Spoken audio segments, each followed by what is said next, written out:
கிறிஸ்துவுக்கு அன்பானவர்களே, இந்த பரிசுத்தமான இந்த வேலைக்காக நன்றியோடு ஸ்தோத்திரிக்கிறோம். இன்று நாம் எப்படி ஜெபிக்க வேண்டும், இனி எப்படிப்பட்ட ஜெபத்தை இந்நாட்களில் செய்கிறார்கள் என்று நாம் பார்க்கும்போது, கிறிஸ்தவர்கள் இன்று மந்திரவாதி போல ஜெபித்துக் கொண்டிருக்கிறார்கள். மந்திரவாதியுடைய ஜெபம் எப்படி இருக்கும் என்று சொன்னால், உபாசத்தோடு இருக்கிறவர்கள் சிலர் அந்த மந்திரக்காரமாக ஜெபித்து கொண்டிருக்கிறார். எப்படி ஜெபிக்கிறாருன்னா, ஒருவர் குறித்து குறை இருந்தால், ஒருவர் விரோதமாக பக்கத்தை விட்டு அக்கம் பக்கத்தில் ஒரு பிரச்சனை இருந்தால், அந்த ஜெபத்தில் ஒரு ஜெப குறிப்பு சொல்லும்போது அந்த ஜெபிக்கிற அந்த மனிதர் எப்படி ஜெபிக்கிறார்கள் என்று நாம் பார்க்கும்போது, அவன் வாயை கட்டணும், அவன் வீட்டை விட்டு ஓடணும், அவன் பைத்தியம் பிடிக்கணும், அவன் அந்த இடத்துல இருக்கக்கூடாது, அந்த இடத்தை விட்டு ஓடி போகணும், அவன் குடும்பம் நல்லா இருக்கக்கூடாது. இப்படியாக செபிக்கிற ஜெபம் யாருடைய ஜெபம் என்றால், ஒரு மந்திரக்காரோடைய ஜெபம். மந்திரக்காரன் அப்படி தான் செய்வான், அவன் கட்டணும், அவன் செய்யணும். ஆனால் வேதம் சொல்லப்பட்டிருக்கிறது, தேவன் கட்டப்பட்டவர்களை விடுதலை உண்டாக்கவே தேவன் இந்த பூமிக்கு வந்தார். அதற்காக தான் நாம் ஜெபிக்க வேண்டும். இன்றைக்கி உபாசம் சொல்லி கூட ஜெபிக்கிறார்கள், நல்லது தான். உபாசம் என்பது எதை குறிக்கப்பட்டுனா, நம்மை சரிப்படுத்துதான் உபாசம், நம்மை பரிசுத்தப்படுத்துதான் உபாசம். அந்த உபாசத்தில் ஒருத்தருக்கு விரோதமாக மாந்திரிக போல ஒரு மந்திரக்காரமாக ஜெபிக்கக்கூடாது. இன்றைக்கி கஷ்டமாக இருக்குது.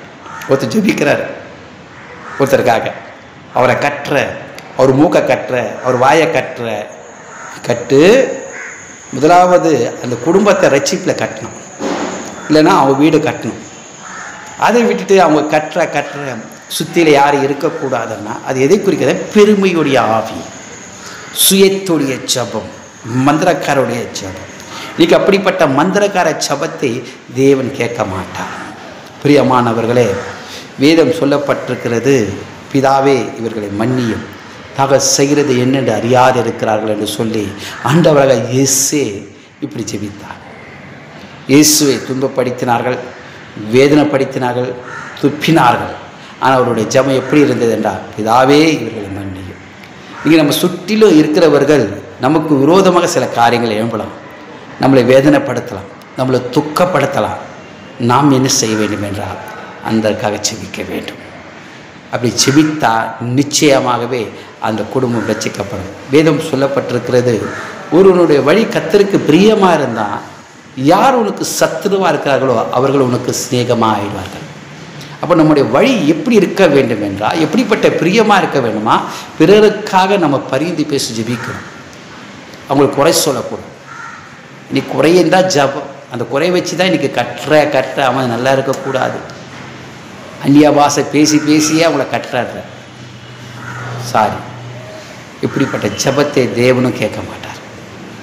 ஆண்டவர் ஜபம் என்னென்றால், இவர்களை மன்னியும், உங்களை ரட்சியும். அது மட்டும் இல்லை, உன் சத்துருக்களை சிநேகிங்களே என்று சொன்னார். யார் உங்களை துன்பப்படுத்தி வேதனைப்படுத்தியிருக்காங்க அவங்களுக்காக ஜெபம் பண்ணுன்னு சொல்லியிருக்காங்க.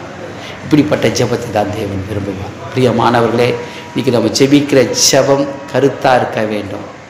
அப்படிப்பட்ட ஜெபிக்கும்போது தான் தேவன் நம்ம ஜெபத்தை கேட்டு தேவன் நம்மை ஆசீர்வதிப்பார். ஆமென்.